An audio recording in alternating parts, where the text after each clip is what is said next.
తమిళ ఉద్యోగాలు రావాలంటే ఎన్డీఏ కూటమి రావాలని మీరందరూ ఆకాంక్షించారు. నేను కూడా క్యాంపెయిన్ చేశాను. జాబ్ రావాలంటే నేను పవన్ కళ్యాణ్ గారు వస్తేనే మీకు ఉద్యోగాలని చెప్పావా లేదా అని అడుగుతున్నా.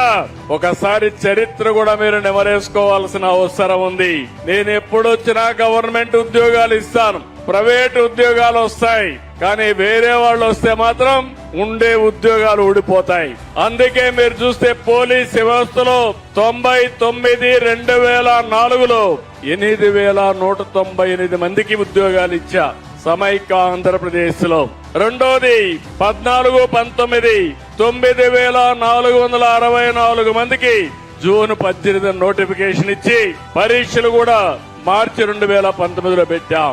ఇప్పుడు మళ్లీ ఒకసారి చూస్తే 6,014 ఉద్యోగాలు ఇచ్చాం.